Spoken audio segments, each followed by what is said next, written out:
fight. Face the pain, no escape. Can you step to this? Face the pain, no escape. Can you step to this? Face the pain. Face the pain, no escape. Can you step to this? Face the pain. What's going on, everybody? Welcome to another episode of the Fixed Fights podcast with Kurt and Ben. As always, I'm Kurt. I'm here with my main man, Ben. What's going on this week, dude? Not a lot, man. I'm excited to talk about MMA this week, but let's be honest, we got some sad MMA to talk about as well, given the what happened this past weekend. Kind of. Yeah, I would definitely agree with that. But first, before we actually talk about MMA, we'd like to announce that we are on Spotify now.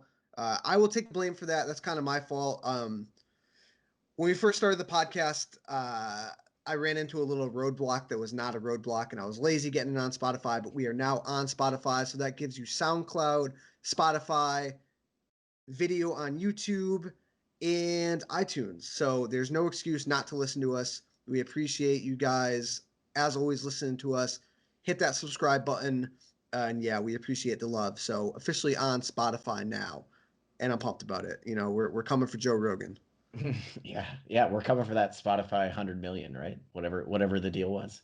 Yeah, he's kind of like running into some problems over there, right? I can't listen to Joe Rogan's podcast, man. Yeah, I mean, like, no surprise he's running into problems given kind of what he does. And yeah, dude, I don't want to get too off track here, but I was listening to Joe Rogan podcast when it was like under 20 episodes, when it was like just him and Red Band on his couch. And then, that was like, what, 12, 13 years ago at this point. And yeah, I kind of lost interest. I like when he has like the fighters on, but when it's like the conspiracy theorists, Can't do it. dude, No way. I lose brain cells, man. It's too much. Yeah, for sure. I do want to check out the Kanye West episode one because I did hear that has some good bites to it. I've been told that it's very good, and I'm the same way. I'll listen to some comedians, but fighters are pretty interesting. And I guess our 2024 president Kanye West, I need to tune in to hear what that guy's like. Yeah, right. Kanye 2024. All right. So before we talk about some MMA that actually happened this weekend, I think we need to open the show up with I don't know. I guess it's kind of like not a rumor, but a thought that Dana White himself put out. He was on the Dan Gelb podcast the other day, I believe, with like CBS Sports Network. I should have that actual quote in front of me, but I'm pretty sure I'm right. And he was basically saying that he spoke with Khabib a couple days after the fight and said that he wouldn't be so certain that Khabib is going to retire. He thinks he's going to come back for 30-0. He said Khabib was super emotional, obviously given the circumstances. And he said they have no plans right now of stripping Khabib.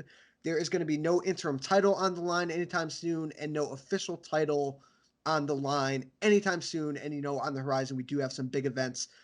Conor McGregor, Dustin Poirier, a possible Michael Chandler, Tony Ferguson fight, and so on from there. Dude, I feel like last week, not just us, but everybody pretty much in the MMA world was content with letting Khabib go. We said our goodbyes. We said that we thought that this didn't feel like the normal MMA retirement where guys retire and want to come back 2-3 years later down the road. What do you make of it, man? I think I think we're still right in our assessment that Khabib is almost certainly actually retired. I think this is Dana White seeing dollar signs a little bit, and kind of putting the news out there that, hey, maybe Khabib isn't retired, just teasing that, putting maybe a little bit of pressure on Khabib to return, pointing out that, hey, you could have this nice pretty 30-0 if you come back. I still think it's slim to see Khabib Nurmagomedov come back. Like, of course he was emotional about retiring. Right. Like, that's anybody would be. People are emotional after any fist fight, much less a 29-0, lightweight championship that he retires from.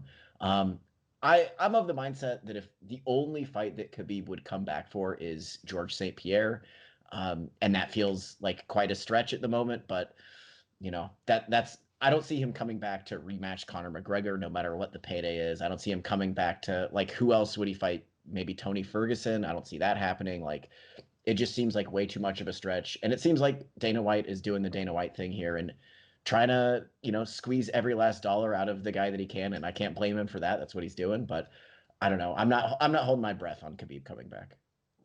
Yeah, I'm kind of in the same way. I guess it's kind of like is it promoter speak or what?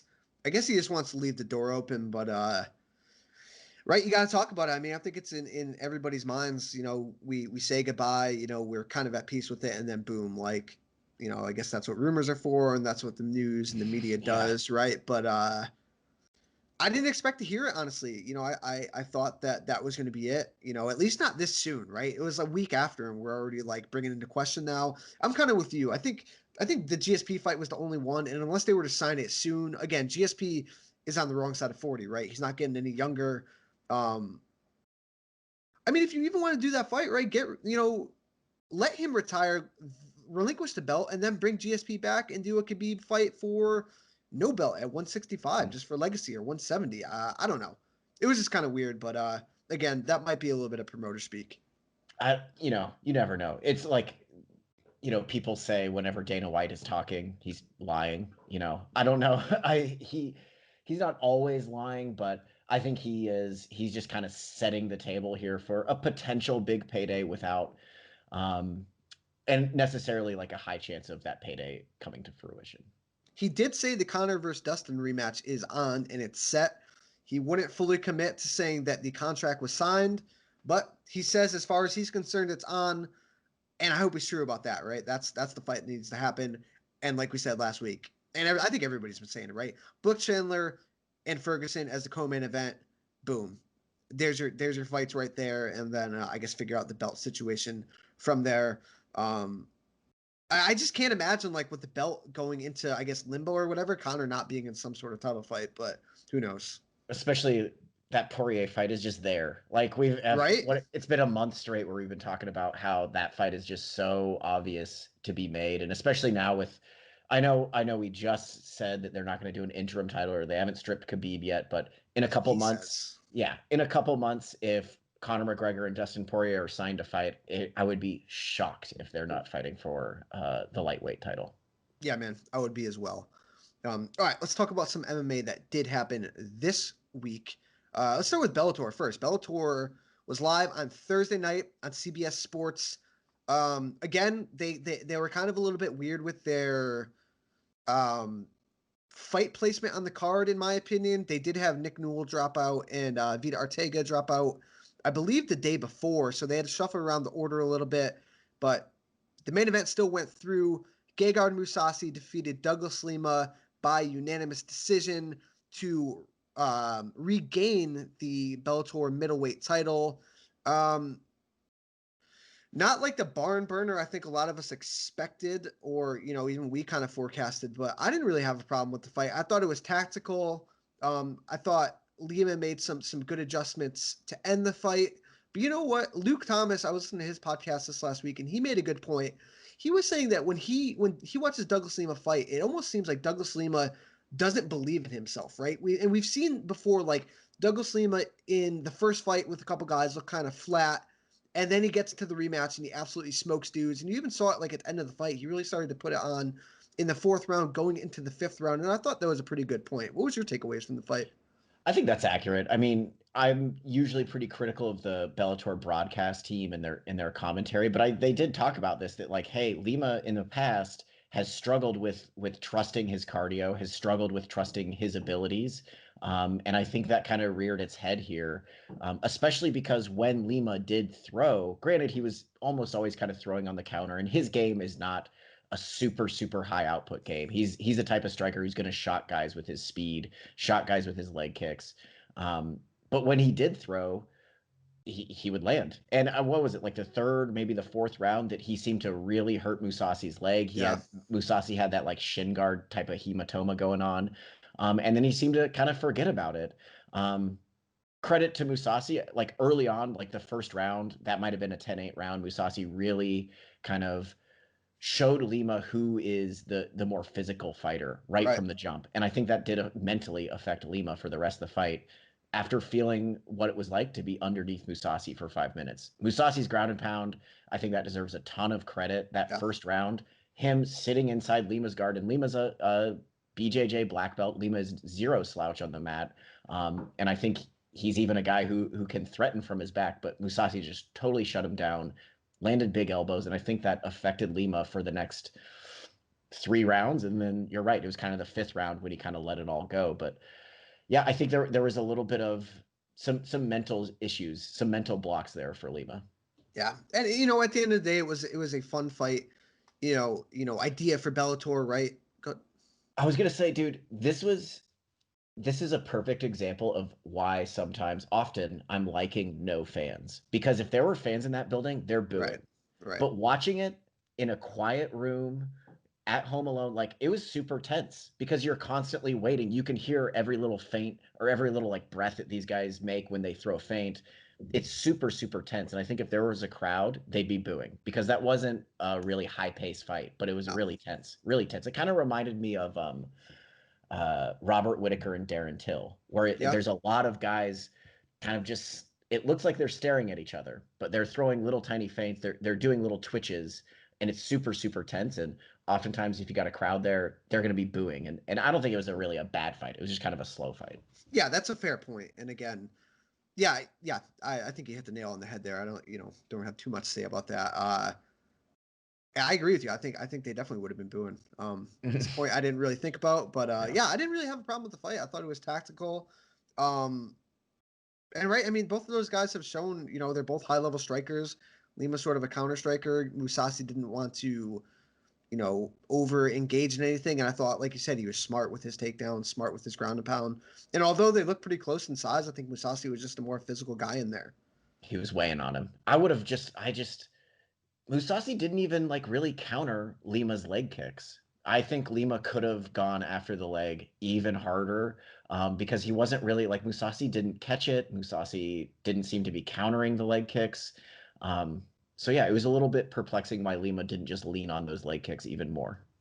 Mousasi, it's his Bellator run has been super weird.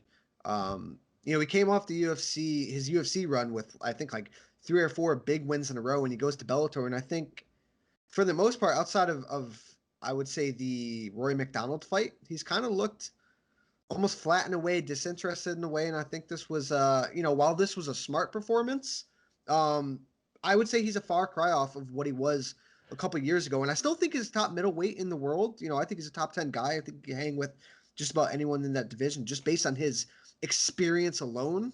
But yeah, it's something. He fights to his competition a little bit. Yeah, I think that's he's kind true. of done that throughout his career. Is he fights not that Lima is like necessarily fighting down, but I do think he lets guys into fights.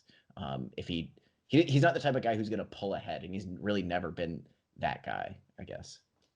And for Lima, this loss, it doesn't really hurt his welterweight stock. I still think he's one of the best welterweights in the world. So, he still has his title. He's going to go back from there. Yeah, it was a fun fight, and I guess when the divisions get a little bit shallow on the top, Bellator has the ability to do fights like this, and I don't think it gets as much backlash as when the UFC decides to bring a guy up or down, down from weight class. For sure, for sure. And I don't know what is next for Lima at 170. I think did I read a rumor correctly that they're thinking about an MVP rematch or an LVP rematch, whatever you want to call them? I think he was talking about it. I mean, I'm Um, sure he was, but that's like yeah. I mean, you have the Amasov that's what I was gonna say. Logan Yeah, Storley fight coming up, which is an absolute banger. that should be in my mind. That's the number one contender fight. It should be, but they got other guys. They got Lorenz Larkin out there, Koreshkov. I want to see Neiman Gracie fight LVP. That's the fight I think they should make. Gracie would, I think, submit him I think he with submits him. Yeah. and even then, like do MVP against Gracie for a number one contender fight. I'd be Right. fine with that Yeah. as well. Absolutely. There's lots of options for Bellator at 170. Yeah. You have anyone off the top of your head for Mousasi? Man, I'm less familiar with their middleweight I'm trying to rankings, think. especially with Lovato gone. Carvalho, I think, just got He cut got by released. Yeah. Bellator. Um, I think Austin Vanderford is fighting this weekend at Fighting this middleweight, weekend. Yep. and he's a guy that Bellator is going to push pretty quickly. Is John Salter still around for John them? Salter is still around. I want to say he has a fight coming up too, though. I'm not positive on that.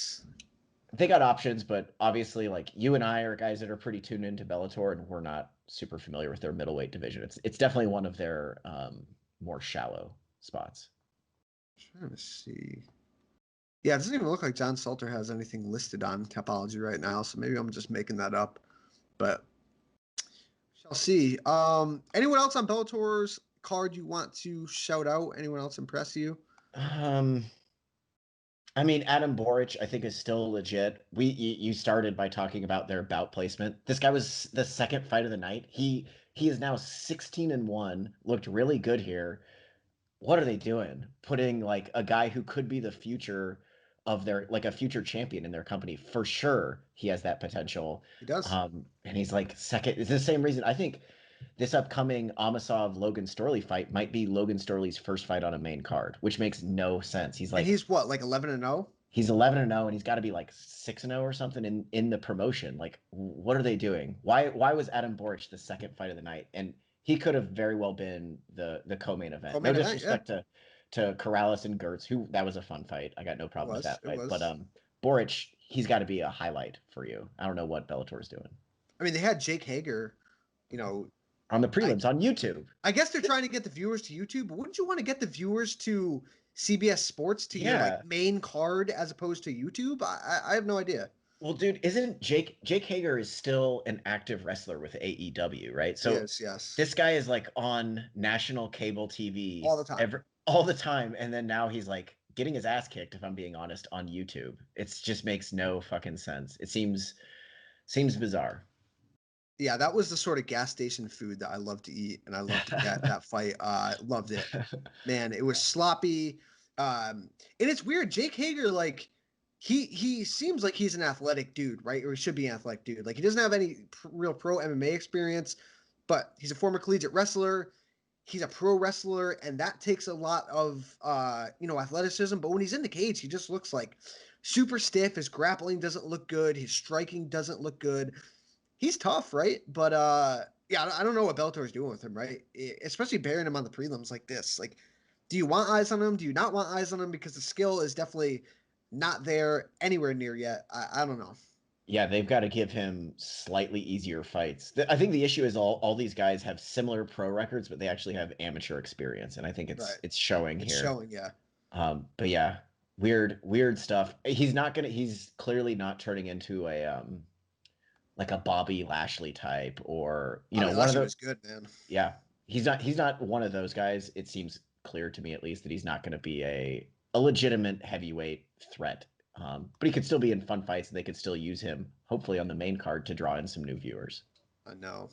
Real quick, shouts to Sabah Homasi on a beautiful flying knee knockout, and Johnny Eblin moving to 7-0. I met him a couple times. He was coaching at a school in Delray, Florida, when I was there. Extremely good wrestler. He beat Taylor Johnson, who, if you remember, heel hooked Ed Ruth in about 46 seconds not too long ago. So big win for Johnny Eblin.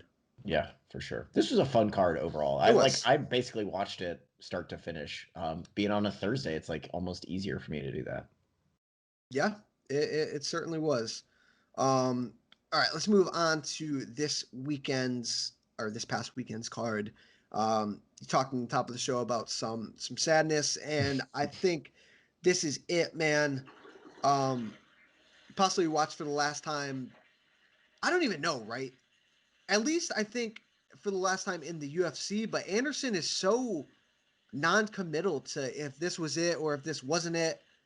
But he loses to Uriah Hall in pretty devastating fashion.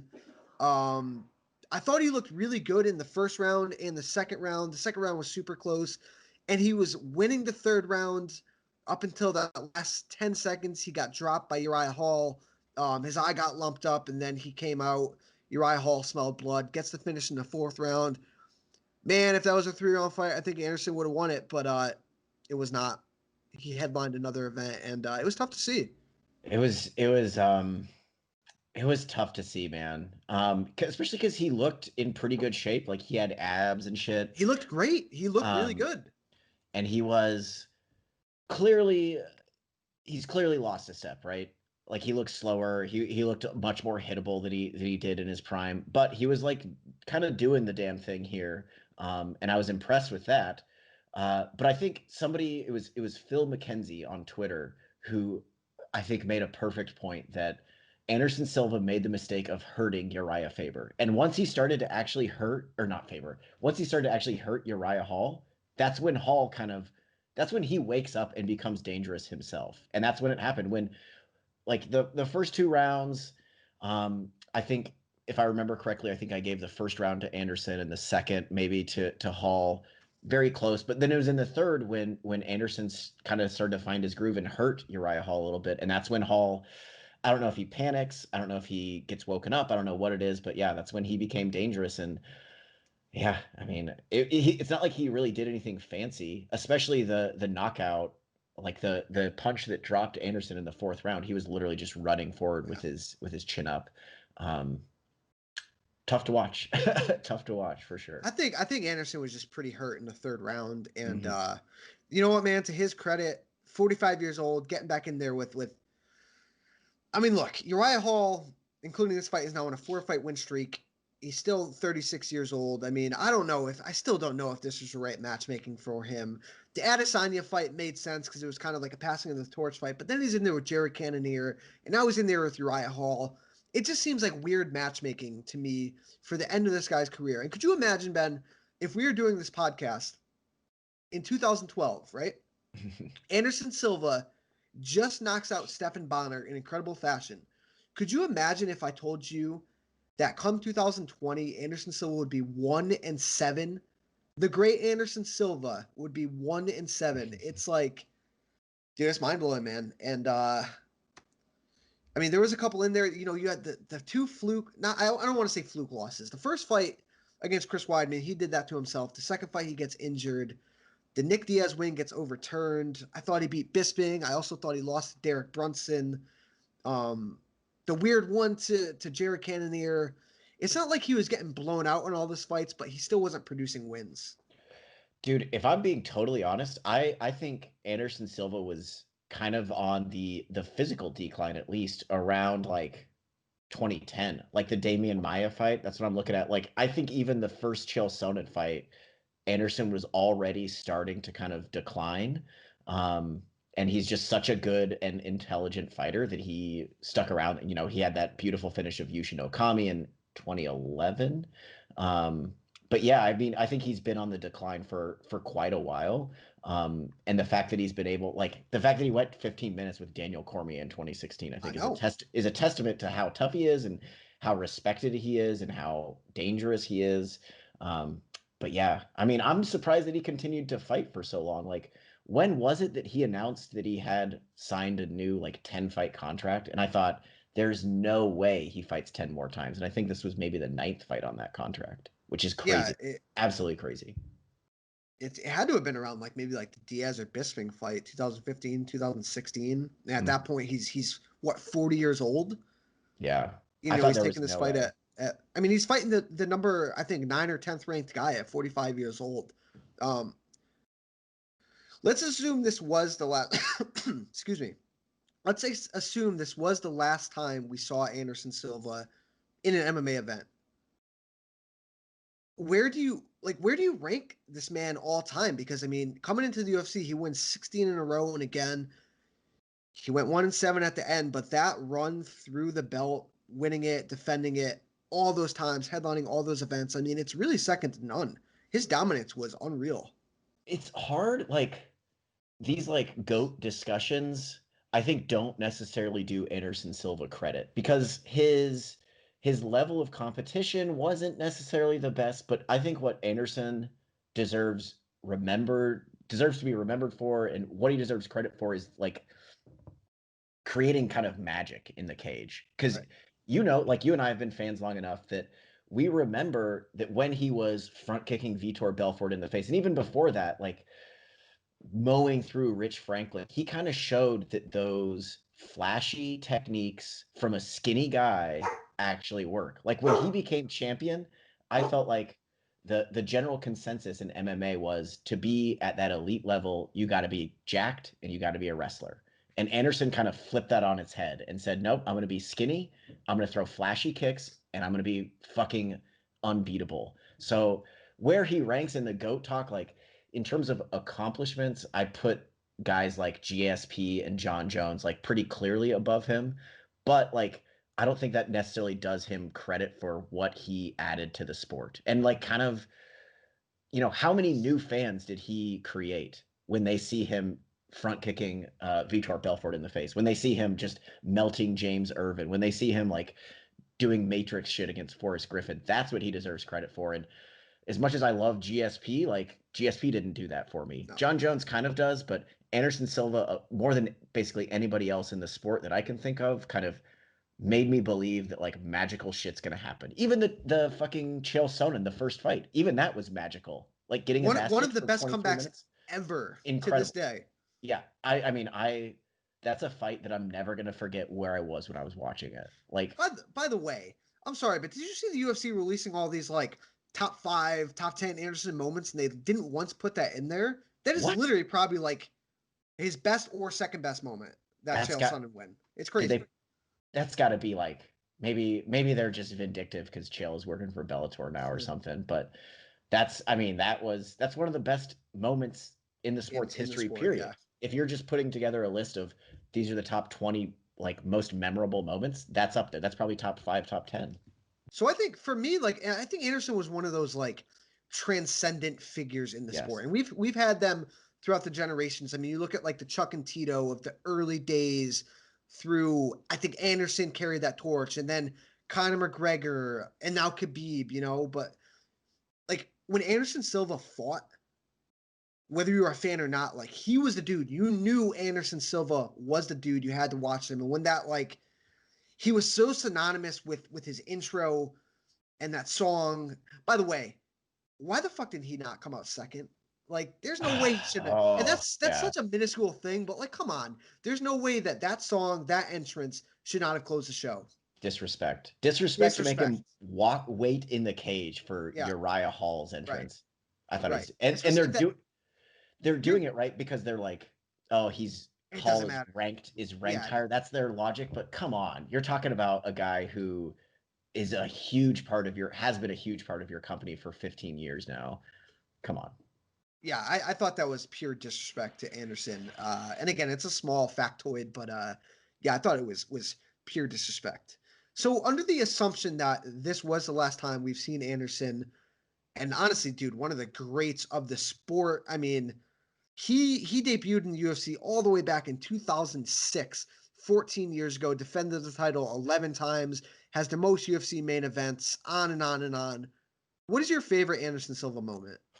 That's a If you great could narrow it question. down to one. I gotta go with the fifth round triangle that we were just talking about against Chael. I mean, he does have more, I think, spectacular. The Vitor Belfort knockout is like a highlight that's going to live on forever. The absolute domination of Forrest Griffin, it was probably my number 2 because I remember thinking Griffin was going to be competitive in that fight, and he wasn't. That was the Griffin fight was the moment where I thought this guy is something special. He's like Yeah. inhuman. The way he just totally demolished Forrest Griffin, but the most memorable Anderson Silva moment for sure is that Chael Sonnen triangle. Just because I'm never gonna forget where I was when I was watching. I'm never gonna forget that feeling. And that's one of those fights where it had to have made a bunch of new MMA fans. There were people watching fights for the first time in their life that night, and they saw that happen, and they're like, "I'm fucking hooked. I'm hooked." So yeah, for me, that's my favorite. It was crazy, man. For me, that's probably number 2. I love the Rich Franklin, the first one when it was kind of like this guy from Pride is taking on Rich Franklin, who Rich Franklin at the time was arguably the best fighter in the sport. And that was when all the Pride and UFC rivalry was going on, the mythical matchmaking, and Anderson comes off that unreal debut where Chris Lieben drops the "I'm going to send this guy back to Japan" comment. But for me, it's the Vitor Belfort fight. I love the buildup. That was like prime, like destroyer Vitor. If you remember in the buildup, Vitor was saying that he's like fake and he wears this mask in public, and then Anderson comes out with the mask on for the weigh-in, and then the finish, man. That was something else. But I mean, dude, you can literally like that's the thing with him, man. Like you can literally look up and down his record. He's got so many of those moments, and we can tie like so much into this guy. I mean, dude, his career was an unreal one.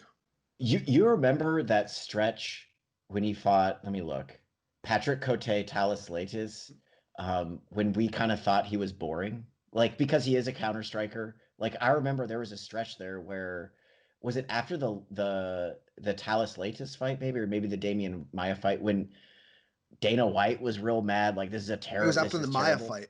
Like, it's so wild to me to think that there was a time as MMA fans where we were all kind of down on Anderson Silva, and then the very next fight he fucking beats Chael Sonnen in an epic comeback fashion. Yeah. So Do you think he's going to fight again? Like, do you think obviously there's going to be a market out there, whether he wants to go back to Japan and fight in Ryzen. Scott Coker, I'm sure, has already called his manager up 20 times about it. That's a joke, by the way. I love Scott Coker. I And I think love Bellator. I think he fights again because he seems like he's got to be like 100% definite for me to believe he's not going to fight again. He seems to enjoy it. I know he got knocked out here, but even those killers that he was fighting, like Daniel Cormier, Adesanya, he didn't get knocked out. Even Jared Cannonier didn't really knock him out. It was a weird leg injury, so I think he keeps fighting. The issue is he has one fight left on his UFC contract, and if the UFC doesn't give him a fight, Dude. I don't know what he can do. But I think if they let him go, I think he fights Ryzen, Bellator, bare knuckle, whatever the fuck he wants. I wouldn't be surprised. I think he's going to be fighting into his 50s. There is holy crap, this 50s. I mean, 5 more years? That doesn't sound that Yeah, I crazy know, for I him, know. if I'm being honest. Like Mike Tyson's going to fight here pretty soon, isn't Yeah, he? that is true. Listen, I'm going to play matchmaker. This is the perfect scenario. I'm going to lay it out to you. This is what they should have done. He's got one more fight in his contract. Anderson Silva, Chris Weidman, the final chapter. You know what? You book it as this. You book it as this is Anderson Silva's last one for redemption. I know we just sold all this on Anderson Silva's never fighting again, but you say, look, he wants this last one. He talked me into it. For Chris Weidman, you book it as both of them were flukes. Weidman shouldn't have won. You get Weidman into it. You sell that narrative, and boom, you got old guy versus old guy in there. And this is how it should have been. If Anderson Silva does beat Chris Weidman, how perfect of a bookend to a career would that one be? Chris Weidman, the guy that kind of started the downside for Anderson Silva. And if Weidman does win for a third time, you can say I told you so. Get the fuck out of here with that bullshit. That's the one I want to see, man. I don't really want to see Anderson. It would be so weird to see Anderson Silva in like a Bellator or like a Ryzen or something at this point. He's just so synonymous with the UFC octagon. Yeah, he is. And I would totally get down with that Weidman fight, especially because I don't think Weidman can knock him out.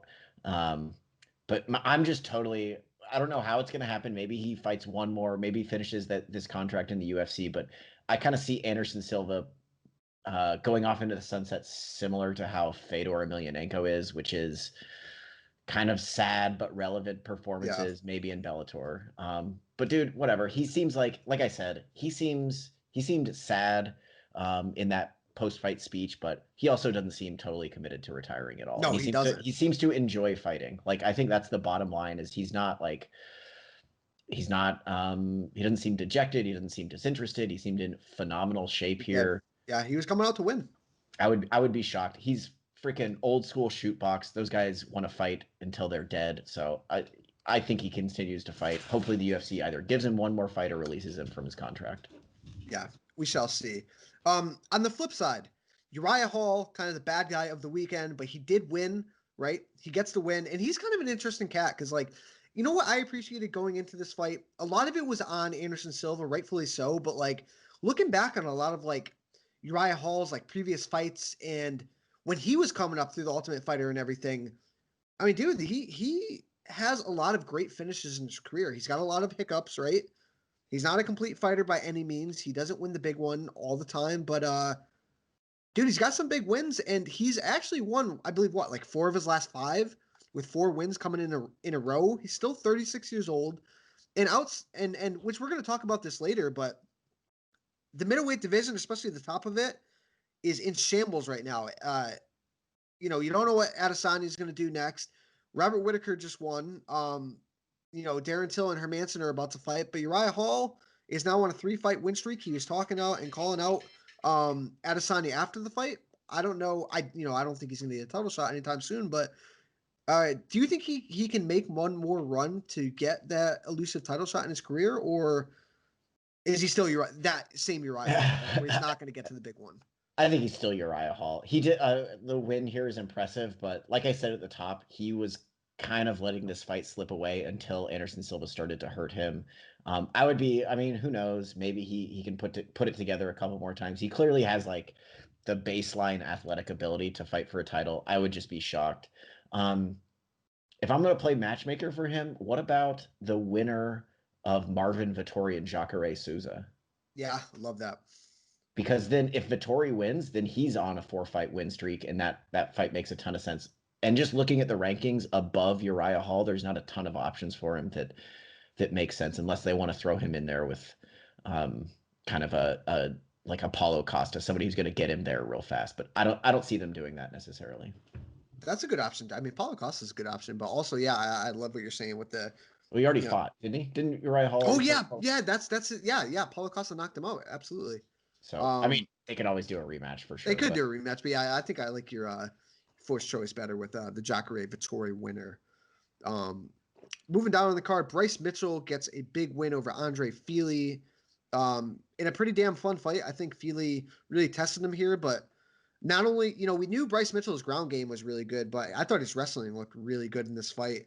And I thought he paused Fili on the feet a lot because I think Fili was clearly the better striker. But yeah, Bryce Mitchell's wrestling looked good. His ground game is excellent, and it keeps on trucking him, man. Bryce Mitchell, Uriah Hall, book it right the fuck now. Bryce Mitchell against who? No, not Uriah Hall. Ryan Hall. Ryan Hall. There we go. Yeah, dude. I love that fight. Especially, I don't know why I continue to doubt Bryce Mitchell.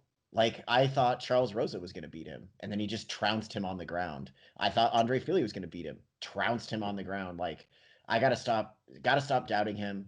Love the Ryan Hall matchup because that's gonna tell me exactly where Bryce Mitchell's ground game is. And I don't think he's going to be afraid of why do I keep saying Uriah Hall? God damn it! I don't think he's going to be afraid of Ryan Hall's ground game. And Ryan Hall is not going to be, trying to stand with Bryce Mitchell. I think it's going to hit the mat. I think it's going to be super fun. That's the one I want to see because it's not like Bryce Mitchell's like the number 2 guy in the division, right? They're both probably similarly ranked towards the bottom half of the top 10 or top 15. Book it. That's the fight. Book it. You can't talk me out of it.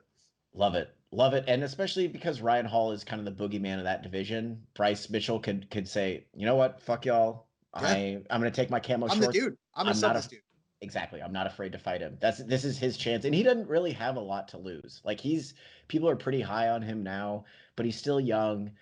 He's still really thought of as kind of a prospect in the division. So I don't think Bryce Mitchell has a ton to lose here if he fights Ryan Hall. Yeah, I'm with it, man. Greg Hardy knocks out Maurice Green. It's another fight towards the development of Greg Hardy. I think they're still committed to him, but I don't think in the same capacity that they were before, where they were really trying to push the Greg Hardy narrative. Like this fight kind of rolled up, and we were, you didn't really realize Greg Hardy was fighting until you actually looked at the cards. So, I think it's better for him that they kind of backed off of that, right? He can kind of just fight, develop his game. I still think he looks pretty good. He's athletic, more athletic than 98% of the heavyweights he's ever going to fight. And that 98% might be a little bit generous. But, yeah, I mean, he gets a big win here over a guy who's experienced in the UFC. Yeah. No, I think he showed some steady improvement. And when he got on top and was like landing elbows, it was like, holy shit, this guy is crazy strong and powerful. I wouldn't mind seeing him dip his toes in the waters of the top 15 again. He had that. He got pretty well beat by Volkov, but he was in there for, what was that, 15 minutes? Yeah. So I wouldn't mind seeing him kind of dip his toes in the top 15 of the heavyweight division. He clearly has potential, but still, some stuff that needs to round out for his game. How about Tai Tuivasa? I can fuck with that, especially because I thought Tai Tuivasa looked really good in this last fight. And he's like a bottom top 10, top 15 guy, right? After that 3-fight skid. Yeah, Tuivasa is not ranked right now, but those are both guys that if the UFC rankings went up to 20, I would bet both of them would be in 15 to 20. Yeah, I agree. And Tai Tuivasa was previously ranked, I believe, pretty high too. Mm-hmm. Not pretty high, but maybe like top 6 10. Or 7, right? Yeah. Yep, that sounds right. Yeah, book it. Kevin Holland gets a win over Charlie Ontiveros. happy to announce that if you saw the fight, it was pretty scary. Ontiveros was stretchered out of there after a slam, but I read today on MMA Fighting that he is completely okay. Just a bit of a scare, but Kevin Holland gets another win. Um, he was beefing with Adesanya a little bit after the fight. That's nowhere in reach, and he definitely acknowledged that himself. But he's keeping the train moving, man. Love Kevin Holland. Love this Yeah. guy. I like his personality a lot. I like what he says in interviews. I like his style. Really good grappler, really good striker. Like, what's not to love about Kevin Holland? Other than maybe he's a little reckless with his own career and matchmaking and taking all these short notice fights at 70 and 85, but whatever. I'm not gonna knock a guy for that. Nah, I love it. Rounding out the main card, Thiago Moises gets a win over Bobby Green. Thiago Moises putting together a nice 2020, beating Michael Johnson and Bobby Green back to back. So nice 2020 for him. What do you think about him like going for the same like straight Achilles lock? That's crazy to me that somebody's has their move in MMA as a straight ankle lock, but he fucking went for it and almost seemed to have it on Bobby Green for in the first round, if I remember. Yeah, I mean it's kind of like Marcin Held used to go for a lot of like straight ankle locks and knee bars. I love to see it, man. I think especially in jiu-jitsu, the leg game is really developing and developing at a crazy rate, right? And I think a lot of guys are dabbling with it in the MMA world. I mean, you have John Danaher and those guys training with a lot of MMA fighters. So, the leg game could definitely be more prevalent in MMA. I think we're trending towards that because back in the day, it was like guys would drop back on a shitty ankle lock and get pounded out, and you thought of it as like a thing that you didn't do. But now that the game is so evolved, yeah, I think it's going to make an impact in MMA. Yeah, I'm glad you brought that up. Not to get us off topic here, but I'm happy to see like it used to be the consensus that if you go for a leg lock, because Joe Rogan would say this, and I think it was true if guys didn't know how to leg lock. He would say, well, you have to commit two hands to one leg, which leaves your face exposed to get punched. And I think maybe that was the case for a little while, for quite a while actually, because guys didn't know how to position themselves correctly with legs. But we're seeing now guys like Taylor Johnson, who heel hooked Ed Ruth, Thiago Moises, Neiman Gracie, leg lock John Fitch. Those guys are not getting punched in the face at all. They're like positioning their body. And I don't know if it's that inside Senkaku 411, whatever it is, position that allows them to be out of punching range, but still attacking the legs. But we're now seeing a more nuanced leg game. It frustrates me when people are like, oh, that's risky because you're going to get punched. And it's like, not if you know what you're doing. If you know what you're doing, you're going to position your body in a way that they can't punch you in the face and you have access to both of their legs. Well, look at it from this because you can look at it from the opposite perspective too. Like if you're leg locking me and I have more knowledge of the leg game than let's say 10 years ago, I also know I can't recklessly punch because I'm Mm-hmm. going to leave my leg in danger. You know what I'm saying? So I think a lot of these guys know a basic amount of leg locks to where they are respecting it more to, not recklessly punch, but also like the defense is not Yeah. totally there to where they're getting finished. Yeah. I think that's true. I think a lot of these guys now are going into a jujitsu class and maybe they're rolling with jujitsu only submission guys that leg lock them. So then when it happens in an MMA fight, their Yeah. defense turns on real Yep. quick. They're not whereas before they used to think, oh, just punch, just punch. But now they've been heel hooked a bunch and they think, well, I gotta undo the points of control. I gotta do this and that. Right. But I do think we are seeing a pretty big shift um, that's following the shift in submission only in jujitsu. But we're seeing many more guys like super comfortable with going after the legs here. Yeah. I love to see it, man. Um, who stood out to you on the undercard? The undercard was actually really good for this card. A lot of fun fights. Hold on a second. I just closed that card down.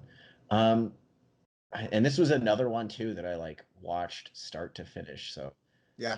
it was an enjoyable and dude, while I'm pulling this up, boxing all weekend. Like I was watching, it was like face punching, just like cornucopia for me. Miles John's the very first fight of the night. I was been pretty high on that guy for a minute. Didn't he beat? He had a contender series fight that really impressed me, but the knockout was just super incredible. Oh, he beat New England's own Richie Santiago in the Yeah. contender Yep. series, and then ever since that win, I'd been pretty high on him. I know he lost his last fight before this one, but he's a guy that I think we should be we should be kind of watching. He's an absolute fucking tank and only 26 years old. That knockout almost looked fake, man. Like Yeah. it looked like a wrestling like oversell. You know, in pro wrestling, where guys like oversell it and like Boom. like spring Falls like back. dude, it was crazy. I've never seen anything like that. I mean, and again, like you know, that knockout stood the whole card, right? Because it got a bonus. You know, first card of the night got a bonus. Impressive finish. Alexander Hernandez, I think for me, kind of like reasserted himself back into like that talk. You know, he had a little bit of a rough go for his last, 2 or 3 fights, but leading up to that Donald Cerrone fight, he was like a confident like bully to me. Like he walked guys down. He had that like swagger about him. He was super confident. Then he gets beat a couple times, but I think he reasserted himself after this one. He looked real confident. He gets Grutzmacher out there in a minute 46. So I was impressed with him. I believe did he have a change of camps too? He I did, think yeah. that might He be did. Yep. that might be part of it. Just not saying that he had anything bad with his coaching before, but just a change of scenery to kind of reset might have been helpful. Sometimes it does it, man. Adrian Yanez looked good.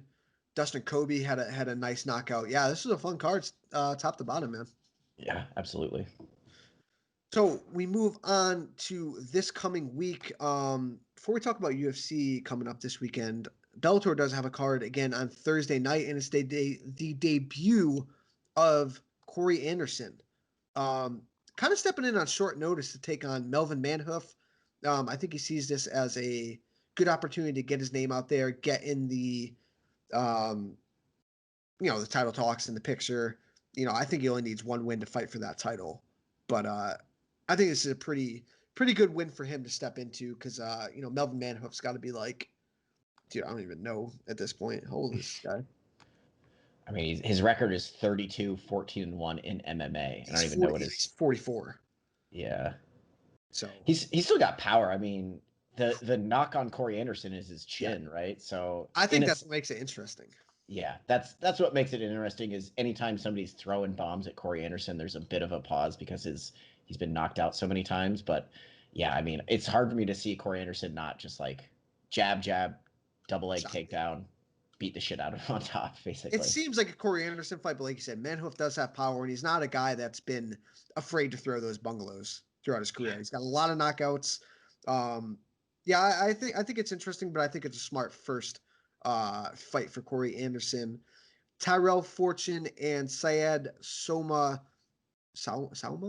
are the co-main event.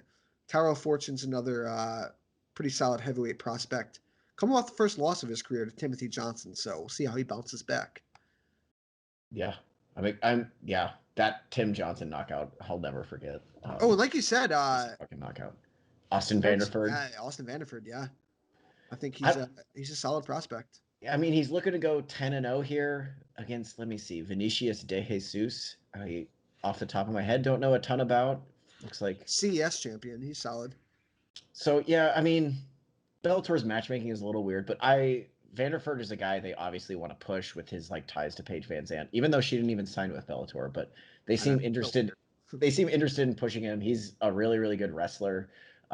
So yeah, I mean, he could be 1 or 2 fights away from fighting for a middleweight title. I think it's smart. I think he's looked really good in his career. I was honestly really surprised he didn't get that UFC contract. I mean, he had an impressive win on the Contender Series, but maybe that's because there was some beef between the UFC and Paige, and obviously we saw Paige leave to sign with bare knuckle boxing, which is still super weird. Yeah, I'm waiting for her. I'm waiting for her first fight to be signed. Like I'm ready for it. And they do bare knuckle boxing. One of their locations is Wichita, Kansas, which is about a 3-hour drive for me, and I really want to go. If she bare knuckle boxes in fucking Wichita, Kansas, I've got to be there. She's literally gonna bare knuckle box like the head bartender or waitress in like one of those Kansas bars, man. Yeah, I can't imagine she's gonna be fighting anybody good. Shout out to the trailer park bars in Wichita. Yeah, right. Some tough ladies out there for Paige to fight. Right. It's going from the I don't know, whatever. All right, let's move on to the UFC this weekend. Kind of beat around the bush about it before, but the main event, assuming we get it, because this fight has been rescheduled, I think, like 3 times now, is Thiago Santos and Glover Teixeira. And I will say one thing I think that the UFC dropped the ball on this past weekend is Dana White announcing that Israel Adesanya is going to be moving up to fight Jan Blachowicz, right?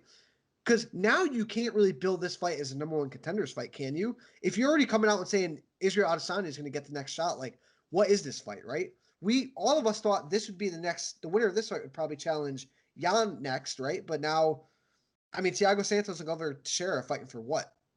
To sit out for a while and wait for that fight to happen or to take another fight. I think they kind of dropped the ball with that one. But, Adesanya is a big star. And obviously that's going to be a bigger fight than Glover or Thiago Santos against Jan Blachowicz. But kind of weird when this fight is right the next week. Yeah, I hadn't really thought of that, the timing of that announcement. I assume this is still a number one contender fight, which if you're Thiago Santos, you got to be fucking bummed about. He hasn't fought in a year and a half, and then if he wins here, he's gonna have to wait another 7-8 months to fight for a title. Dude, longer than that. Can you imagine a scenario where if Israel Adesanya wins the light heavyweight title, he's not fighting John Jones after that? Yeah, that's a good point. You know He's what not I'm gonna, saying? he's Like, not gonna then go fight Thiago Santos or Glover Teixeira. they're Yeah. that's the fight I think they have on their radar. Mhm. The king of light heavyweight versus the new light heavyweight. Yeah, it's weird, man. I don't know. I mean, maybe they can propel themselves into an interim title fight or something like that. But it's kind of weird, man. Got a feel for him, especially a guy like Glover, who is now, I believe, 41 years old. His time's ticking in the sport. He's got a lot of fights. Thiago Santos coming off, the loss to John Jones, but probably his best performance in his career, given the circumstances with the torn up knees. I thought that was a really weird timing for this announcement. It was a weird announcement in general, but I think you and I both kind of see the UFC's long play here with Adesanya and Blachowicz, because they assume that Adesanya can probably beat Of Blachowicz. course. Of That's course. why they booked the fight, because they see him as a very vulnerable champion. So I see what they're doing with kind of the long play here, but yeah, it's kind of weird. Like, It is. why not wait? Yeah, why not wait? Build this as a number one contenders fight, at least for your promotion, and then drop the bombshell. I don't know. Yeah. Whatever. Yeah. Nonetheless, we are getting the fight finally, and I think it is a great fight. Dude, Glover Teixeira is like, he's the man. I mean, he's got so many fights. And dude, at 41 years old, he's on a 4-fight win streak, and he's looked better and better and better. He's got some good wins in that. Coming off a win over Anthony Smith, he beat Nikita Krylov. Had 2 finishes before that. Finished over Mika Serkinov not too long ago. And you don't know really what you're going to get with Thiago Santos, because Thiago Santos is another guy that kind of like, putts along at middleweight, and then wanting this run to get a shot at John Jones. Never thought of Thiago Santos as a, title contender until, 4 or 5 fights before that, 3 fights. I think it's really good matchmaking, man. I really do. Yeah, I mean, it's the fight that made sense, like, rankings wise, and skill wise. It is, it's light heavyweight, so it's not necessarily like an incredible fight, I think, on paper. But I like the matchup. I like it for Glover, to be Yeah, honest. I think 100%. Santos obviously has tons of potential. Like, when he kind of goes, he's like fucking really hard to deal with. I mean, he knocked out Jan Blachowicz just 2 fights ago, Did. after just kind of a boring first couple rounds and then just deciding to explode. But I think he's a bit of a glass cannon here. And Glover, even though he's older, has more fights. There's one thing we know about him still, is he's still durable as fuck. He knows what he wants to do, which is like throw a 2-3 on the feet and then maybe get a takedown if it's there, and then work on top. And I think And he's going to be able to do that here. he's so suffocating on top too, man. Yes. He's got just great jiu-jitsu, great passing, uses ground and pound well. Yeah, I think this is like you said, I think the glass cannon for Santos is a good call, man. You never know with him. He's super explosive, very powerful. But yeah, this screams Glover to me. I think Glover's going to be able to uh, take him down early, kind of pause Santos a bit on the feet, and I think he just grinds him out. I think he Yep. stops him late. Yeah, I'm with that. I think this is going to be a seminar in Old man jiu-jitsu. old man jujitsu, like old man efficient jujitsu. Even his takedowns, like he hits a single leg and just goes from there. Glover Teixeira is one of those guys who like just reminds you that just having like good fundamental black belt level, but fundamental still jujitsu is like really fucking hard to deal with. Like if he Yeah. takes you down, he's gonna pass these guys, especially at 205, where they don't have like the energy to constantly like scramble back to their feet. I think he's gonna do that to Santos here, and then yeah, like third, fourth, even fifth round, either TKO or rear naked choke. I see Teixeira's grappling being the difference I maker. think he brings back the old arm triangle choke, man. I think I he fuck with gets on that. top and subs him maybe in the fourth round. I think we're both on the same wavelength there. Yeah. Co-main event. Love this guy. Tanner Bozier taking on the ultimate heavyweight gatekeeper in Andrei Arlovsky. Arlovsky's another dude that guy, like his career is wild too. He's been fighting. I mean, dude, his UFC debut was all 90s, right? It had to have been in the Christ, 90s. 2000. Woo. November 2000 at UFC 28. I'm sorry. You know, he left the UFC for a while. He came back. He went on that run where he almost got a title shot, and then he was losing, then winning. I think he's the ultimate gatekeeper, man. And Tanner Bozier's looked pretty damn good in his last couple fights. But again, this is a big step up for him. I love Bozier. He's missing a tooth. He's got a mullet. Likes to drink beer. My kind of guy. Yeah, I like this fight. My Bozer is definitely one of my favorites. I hope he wins, not because I have anything against Arlovsky, but I just want to see Bozer continually push in these big spots just so he can get some more time on the mic. He's like the Canadian superhero, man. He makes me want to go to Canada. Like, are there guys like him just walking around bars, like fucking crushing beer cans on their head and shit? It's a tough fight for him though, because Yeah, these are the fights that Arlovsky wins. yeah. He's no longer the guy that's going to beat like the top guys, but these like mid-flight guys trying to break in. That these are the fights that he wins. I Dude, love Bozer too, but I think Arlovsky gets it done here, man. I think he's going to be smart on the feet and kind of picks him apart in Arlovsky fashion. it's got it, but the only thing that gives me pause is that Arlovsky like doesn't finish. When was the last time he finished a fight? Well, but that's the thing. He's evolved to where like he doesn't really get in these firefights anymore. Yeah, He kind of sticks and move. He protects his chin a lot better than he used to. he's got it. I mean, Bozer's pretty fast for a heavyweight and a It, heavyweight that looks like him. his last finish was 2015 in that crazy fight versus Travis Brown. That's a good point. I don't know. I mean, I don't. Yeah, it's heavyweight, so it's hard to pick. I hope Bozer wins, like I said, just because I want to see more of him in these kind of high level spots. Yeah, same. Ian Heinisch and Brendan Allen is a rescheduled fight that's happening. I kind of like it. These guys have some heat together. Heinisch's got a crazy backstory, so that should be a good one. Claudia Gadelha is on this card taking on Jan Shionan. Did I get that one right? Kind of, sort of. So I think so. Opening up the card is Raoni Barcelos versus Khalid Tala. That should be a good one. Darren Elkins is on the undercard. Yeah, fun. The return of Alexander Romanov. Yeah, yeah. Stud. Dude, and he's fighting. Shout out! I was just on the prelim primer, so I was talking about these fights with Gumby Vreeland, but he's got a showcase fight here. Marcos Rogerio de Lima has been in the UFC since like 2014 and just alternates wins with submission losses. Yeah. So like Romanov's gonna suplex him and like do some weird like Nogi Ezekiel or a forearm choke or some shit like that. It's gonna be awesome. You're right. He literally wins and then gets subbed. Yep. Every single fight. Against not, I mean, like getting subbed by Stefan Struve. Struve is a pretty good grappler, but he's getting subbed by guys that are not necessarily like big or known as serious submission threats. I mean, getting Von Flewed by OSP is something, but Nikita Krylov rear naked choke, like, come on. Yeah. I think Romanov's gonna do awesome stuff here.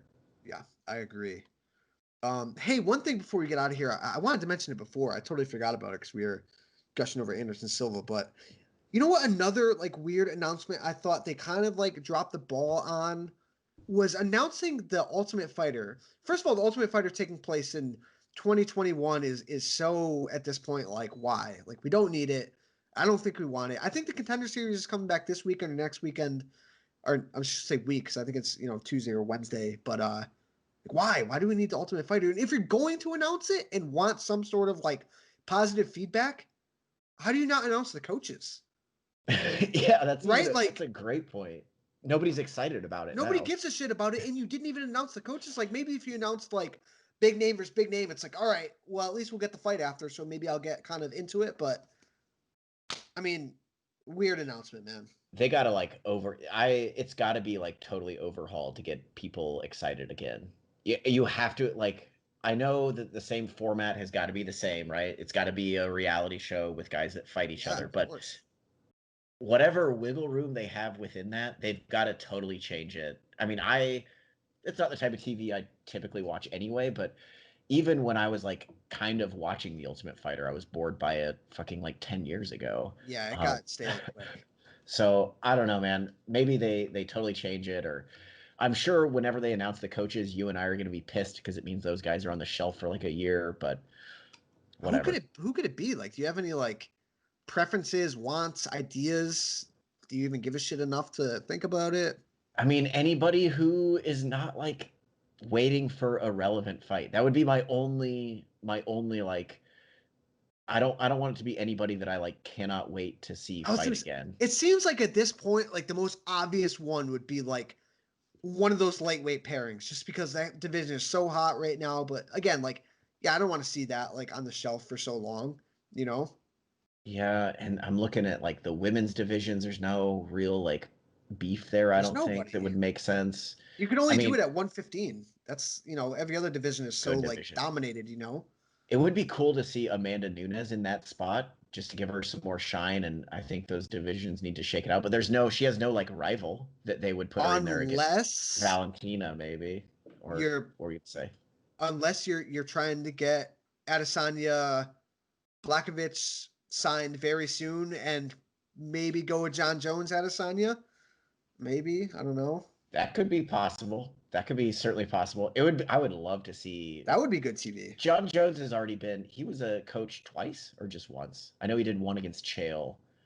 See, But I think I had no idea John Jones even coached Ultimate Fighter. That's how much I that give might a have shit been about it. that might have been the last season that I watched anything of. But I would love to see John Jones. Some reality TV John Jones in 2020 is probably even better now that everybody knows he's like, a fucking wild man. Yeah, I have no idea. Yeah. I guess we'll see, right? Who gives a shit? It's 2021. Like, do we really need another Ultimate Fighter? Nope. Nope. Hey, you mentioned boxing earlier. Did you watch that Gervonta Davis fight in knockout? How could you not? I mean, Ooh. I watched the knockout. I was watching the Naoya Inoue fight, I think when that one happened, but yeah. Dude, I think like off the strength of that knockout, I'm pretty sure they want to do it's boxing, so nothing is guaranteed in terms of Nothing is matchmaking. guaranteed. But wouldn't you love to see Teofimo Lopez against That's the Gervonta one. Davis? That Like is the one, man. also I love that it's two Americans now. Like American boxing is booming a little bit. Like Yeah. sign me up for that fight. Yeah, that's the one, man. I definitely want to see that. I don't know if they can get it done. I don't know the because I guess Tank is with that fight was on Showtime, and Teofimo Well, Lopez was that on ESPN yeah, Plus? the way with all the like the top lightweights is they're all on different platforms. Right. Like you just mentioned them. Ryan Garcia is with Golden Boy, and then Stevenson is out there. Um, I hope they can get these all. And I'm not that in tune with the whole like boxing and the way everything works. But yeah, it's a lot harder to get these top guys to fight each other. But the one for me is Teofimo Lopez and Gervonta Davis. I want to see that one so bad. Yeah, That fight would be wild. especially now. Especially now. I mean, they could play that knockout for the end of time, and I'm always going to want to see Gervonta Davis fight again. I think it was beautiful, man. Yeah. Beautiful. And hey, shout out to Flow Grappling and Flow Wrestling this past weekend. If you have an account, go check out their events. Flow Grappling did a Subversive event where it was like a 3-on-3 grappling tournament. I thought it was really good. It produced a lot of like really fun matchups. And Flow Wrestling is starting to do 8-man brackets, cash brackets with some of the top wrestlers on the senior level. They got some women's matches in there. So it's fun to see like those niche sports like really getting out there and putting on some great, great events. Yeah, I saw. I don't know if you're familiar with this. I saw Bryce Meredith talking all kinds of shit. Is he like fucking wrestling's bad boy or something? I wouldn't say bad boy, but he's very good, man. Yeah. I wish I was a little bit more in tuned into amateur wrestling just to those beefs are real. That's like Yeah, I love that wrestling is basically a fight but without fighting rules. The it way those is. guys get after it's exciting. Yeah, it's interesting, man. Again, it's behind a super big paywall, but you know, at the end of the day, Flow is worth it. I will say that because they put out a lot of content. Their films are great, and then you get events like this past weekend, and it's really fun. It's worth it. So, I just want to say props to them for putting on some good events. I think we got everything, man. Yeah, I think that's it. A lot of sadness happening, but man, could move beyond it, right? Yep. Because we got tons of MMA. That's the thing with MMA, man. This news, like, it cycles so quick, man. It's crazy. Yeah, for sure. Yeah, remember, like, to close in again, I'm going back to Anderson, but back in the day, like when Anderson was coming up, remember it was like Anderson was the fight of the month. That was it. And now it's like we're Every getting week. 3-4 cards a week with just weeks upon weeks upon weeks of MMA. It's such a chain sport. I think that's why, not to open up a whole new can of worms, but I feel like there's a lot of fans of our generation that got blown out or burned out watching MMA because Yeah. when we started as fans, it was one fight a month. And then when they started adding more and more shows, we were so conditioned to you have to watch every single fight because that's how it was, right?